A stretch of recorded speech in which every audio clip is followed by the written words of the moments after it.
मैं अमित श्रीवास्तव, अधीक्षण अभियंता एनर्जी यूनिट सेल शक्ति वन में कार्यरत हूँ। जैसा कि माननीय ऊर्जा मंत्री ने निर्देशित किया था कि उपभोक्ता सेवाओं को उपकेंद्र पर ही सीमित किया जाना है, जिससे कि उपभोक्ता को अपने संबंधित उपकेंद्र पर जाकर ही सारी समस्त प्रकार की सूचनाएं सुविधाएं उसको उपलब्ध हो जाएं। इसके लिए आवश्यक है कि और अभियंताओं के पास उस उपकेंद्र से संबंधित सभी सूचनाएं उपलब्ध हों और ये सूचनाएं डैशबोर्ड पर मोबाइल के माध्यम से या सिस्टम कंप्यूटर पर उपलब्ध हों तो ज़्यादा बेहतर होगा।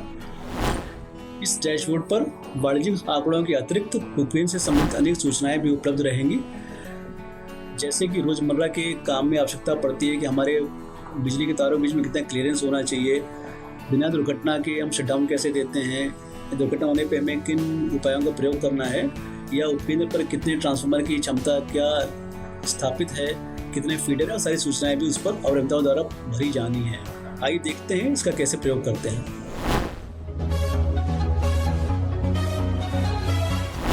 इस डैशबोर्ड पर लॉगिन करना सबको पता है। लॉगिन करते ही सबसे पहले जो स्क्रीन खुलती है उसमें यूजफुल डॉक्यूमेंट्स पड़े हुए हैं। किसी बिजली घर का वरिष्ठ अधिकारियों द्वारा इंस्पेक्शन करने पर क्या क्या चीज़ देखी जाती हैं वो यहाँ पर PDF फॉर्म में लगा हुआ है। इसको हम खोल के नहीं दिखाएंगे और लोगों को पहले से अवगत हैं। अब देखते हैं यहाँ पे, देखिए इसमें बगल में हमने दाहिने में इस बार एक नया फीचर और डाल दिया, कंज्यूमर सर्च। कंज्यूमर सर्च में क्या है कि अगर जूनियर किसी कैंप में कभी गए हैं या बिजली घर बैठे हैं, कोई उपभोक्ता आता है कहता है कि हमारा बिल हमें नहीं मिल रहा है, हमारा आज तक बिल नहीं आया, उसके लिए वो सेलेक्ट करके आप एरिया सेलेक्ट कर लो, रूरल है, अर्बन है। रूरल अर्थात जहाँ पर फ्लड ग्रिड की बिलिंग हो रही है, अर्बन जहाँ SL बिलिंग हो रही है, इसको सेलेक्ट करके आप डिस्कॉम सेलेक्ट कर लो। रूरल सेलेक्ट किया हमने, डिस्कॉम सेलेक्ट किया। इसके बाद अकाउंट ID पता हो या मीटर नंबर पता हो या मोबाइल नंबर पता हो, तीनों में से कोई भी एक चीज़ अगर मालूम है तो उस कंज्यूमर का आपके लेजर में लेजराइज है नहीं, आप जान सकते हैं। इससे आपको उसके खाते का क्या बिल है, क्या लोड है, कब उसने बिल जमा के सारा पूर्ण विवरण मिल जाएगा। यदि कोई अपना करंट बिल देखना चाहता है उसके लिए भी प्रोविजन कर दिया गया है। व्यू करंट बिल में अर्बन रूरल अलग अलग है, इसमें आप जाकर के वहाँ भी अकाउंट ID के माध्यम से अपना बिल देख सकते हैं। अब हम वापस चलते हैं मेन डैशबोर्ड पर, आते हैं मेन सब्सक्रिप्शन डैशबोर्ड पर। सोर्स सेलेक्ट किया रूरल अर्थात जहाँ पर बिलिंग फ्लड ग्रिड की हो रही है वो रूरल है, जहाँ SL बिलिंग हो रही है वो अर्बन है। मंथ अप्रैल है, डिस्कॉम दक्षिणांचल सेलेक्ट किया हमने, जोन आगरा 2, सर्किल हमने EDC 1, इसमें ड्रॉप डाउन में सारे सर्किल आते हैं। EDC 1 मसा सेलेक्ट कर लिया। डिवीजन के ड्रॉप डाउन में सारे डिवीजन आ रहे हैं सर्किल के, इसमें हमने गोवर्धन ले लिया। इसमें हमने सोख उपकेंद्र ले लिया। अब इस सोख उपकेंद्र से संबंधित समस्त सूचनाएं आपके सामने दिखाई पड़ जाएंगी।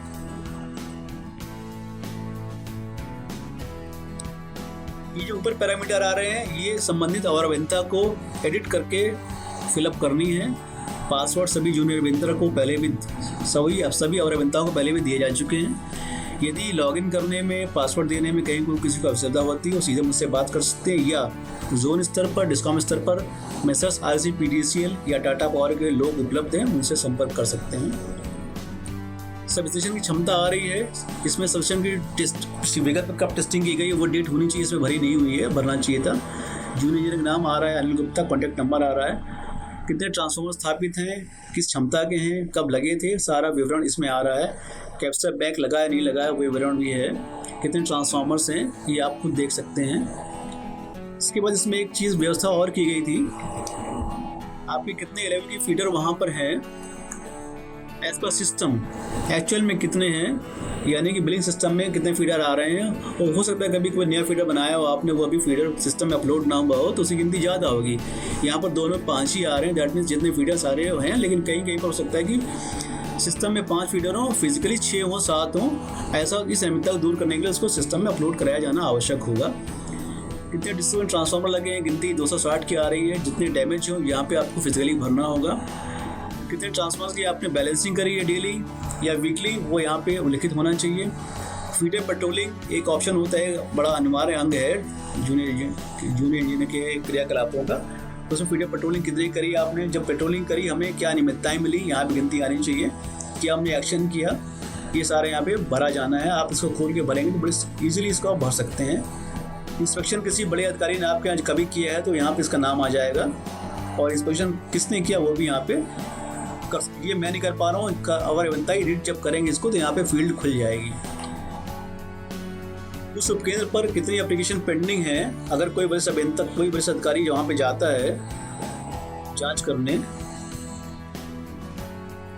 तो देख सकता है इसको अवर अभियंता को भरनी होगी कि नए कनेक्शन के लिए कितने लोगों ने आपसे संपर्क किया, कितने आवेदन पेंडिंग है, किसी ने अपने कनेक्शन खत्म कराने के लिए पीडी अप्लाई किया, वो कितनी पेंडेंसी है, कितने मीटर किसी ने ये वो एप्लीकेशन सारी जब उपभोक्ता स्वयं आकर के अपनी एप्लीकेशन देता है कि मेरा मीटर खराब हो गया बदल दिया जाए, मेरा लोड बढ़ा दिया जाए, मेरा लोड घटा दिया जाए, या मेरी टैरिफ यानी कि मेरे घर से दुकान चलाना चाहता हूँ, मेरी दुकान बंद होगी वापस घर करना चाहिए, ये सारे वो प्रकरण हैं जो अवर अभियंता के पास उपभोक्ता स्वयं आकर के अपनी बात कहता है।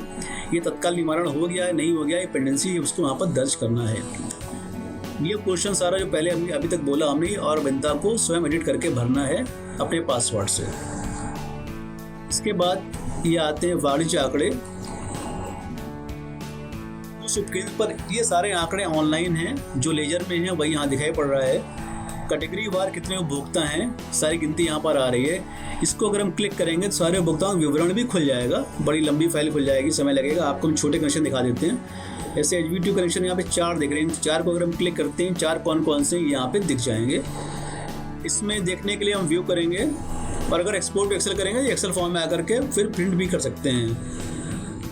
देखिए यहाँ पे 4 उपभोक्ता हमारे आ गए, बड़े बड़े चारों का नाम आ गया। और अभियंता के पास सारे उपभोक्ताओं की सूची एक तरीके से उपलब्ध है, उसके मोबाइल में है। अभी तो ये हम डेस्कटॉप लैपटॉप पे दिखा रहे हैं। मोबाइल में प्ले स्टोर से इसको डाउनलोड कर सकते हैं, और चलता फिरता मोबाइल में चलता फिरता लेजर जो और अभियंता के पास रहेगा, वो कहीं भी कैब में हो, घर पे हो, सब स्टेशन पे हो, सारी सूचनाएं साथ से उपलब्ध हैं। इसमें एक प्रोविजन ये भी किया गया था कि और अभियंता अपने उपकेंद्र पर जो मीटर रीडर से उनका विवरण भर दे, इसमें भरा नहीं हुआ। किसी उपकेंद्र पर मैंने देखा लोगों ने भर भी रखा है।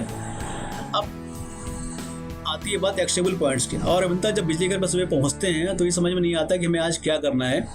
उसके लिए इसमें एक्शनेबल पॉइंट्स का प्रोविजन किया हुआ है। उनके पास 10,000 से ज़्यादा कितने कंज्यूमर्स बकायादार हैं, IDF केसेस कितने, जितने ये लिंक लगे हुए हैं इसको हम क्लिक करेंगे खुल जाएंगे।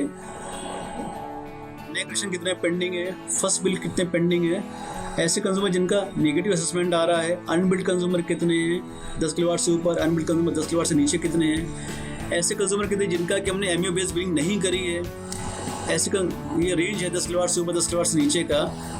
अनपेड कंज्यूमर जिन्होंने 3 महीने से पेमेंट नहीं किया है, भुगतान किया, वो उनका पूरी लिस्ट आ जाएगी। आपको एक लिस्ट खोले दिखाते हैं ऐसे उपभोक्ता जिन्होंने हमें 3 महीने से 1 साल के बीच भुगतान पेमेंट नहीं किया है, वो लिस्ट देखिए, इसको क्लिक करते ही खुल जाएगी। इसको व्यू करेंगे, व्यू करके एक्सपोर्ट टू एक्सेल करेंगे तब एक्सेल में कन्वर्ट होकर के निकल आएगी। एक्सेल में कन्वर्ट होने का फ़ायदा ये, फिर आप उसको असेंडिंग डिसेंडिंग ऑर्डर में जैसा भी चाहें फिल्टर लगा के फिल्टर कर सकते हैं। इसमें ये हमारे ऐसे उपभोक्ताओं की सूची है जिन्होंने हमारे 3 महीने से 1 साल के बीच में पेमेंट नहीं किया है। इससे और अभियंता सुबह खोल करके अपने गैंग को रवाना कर सकता है डिस्कनेक्शन के लिए, वसूली के लिए। सारी सूचना से मोबाइल पर उपलब्ध है, अगर डेस्कटॉप उपलब्ध सिस्टम पे तो वहाँ भी उपलब्ध हैं। इसके लिए किसी डिवीज़न के बड़े बाबू के पास, बड़े साहब के पास उसको नहीं जाना होगा। सारी सूचना उसके क्लिक पर उपलब्ध हैं। जैसा कि माननीय ऊर्जा मंत्री ने कहा भी था कि हमें अपने और अभियंताओं को सुसज्जित करना होगा सूचनाओं से, जिससे कि वो अपना कार्य सुचारू रूप से कर सकें।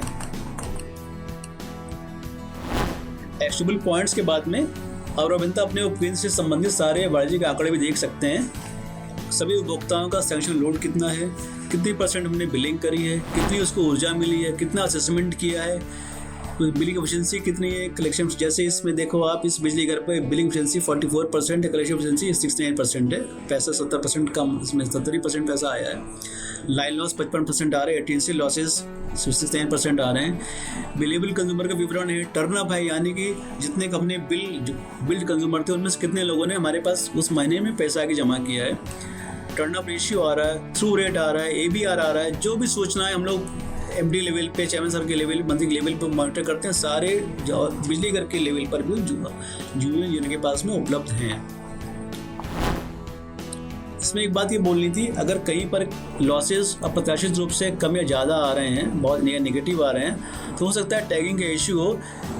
सबमिशन डैशबोर्ड के माध्यम से सूचनाएं देख करके इसकी एनालिसिस करनी होगी कि हमारे लाइन लॉस ज़्यादा आ रहे हैं तो क्यों आ रहे हैं, एटीएनसी लॉस ज़्यादा आ रहे हैं तो क्यों आ रहे हैं, कोई वाजिब वजह है या हमने कंज्यूमर गलत टैग कर रखे हैं। किसी एक फीडर कंज्यूमर दूसरे पर टैग हो जाएंगे तो उसकी बिल्ड एनर्जी वहाँ बढ़ जाएगी, जबकि इनपुट एनर्जी कम रहेगी तो उसके लॉसेज बहुत कम हो जाएंगे, दूसरे के बहुत ज़्यादा हो जाएंगे। इस पर अवैधता को बहुत तरीके से काम करना होगा।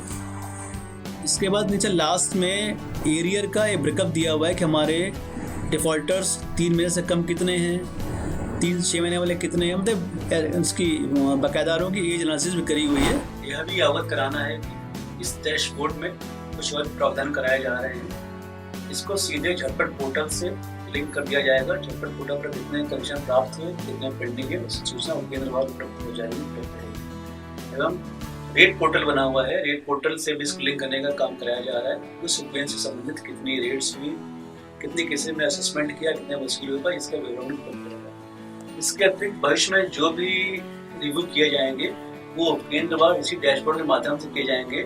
चेयरमैन साहब, माननीय ऊर्जा मंत्री एमडी साहब जब भी रिव्यू करेंगे इसी डैशबोर्ड के माध्यम पर उपलब्ध सूचनाओं के आधार पर करेंगे। अतः इस डैशबोर्ड के माध्यम से उपकरण में जो सूचनाएं हैं उनको लगातार अपडेट किए जाने की भी आवश्यकता रहेगी। इस डैशबोर्ड में यह प्रावधान भी कराया जा रहा है और अभियंता अपने उपकरण से संबंधित सीएससी उपकरण कहाँ पर है, उनके नाम नंबर, वेलीज कौन कौन से हैं, उनके नाम नंबर वहाँ पर अंकित कर दें तथा उस उपकरण से संबंधित गांव के ग्राम प्रधान, उनके नाम, उनके नंबर भी वहाँ पर अंकित कर दें। माननीय ऊर्जा मंत्री जी या विशिष्ट अधिकारी जब डैशबोर्ड से मॉनिटरिंग करेंगे तो संभव है कि उन ग्राम प्रधानों से या उपकेंद्र से, सीएससी विधि से भी बात करना और अभियंता अपने उपकेंद्र पर कितना स्टाफ उपलब्ध है, कितने DG2 है, कितने संविदा कर्मचारी, इनका विवरण भी उनको डैशबोर्ड पर अंकित करना होगा। इसका भी प्रावधान कराया जा रहा है। सभी अवर अभियंता इस डैशबोर्ड का प्रयोग करें मोबाइल के माध्यम से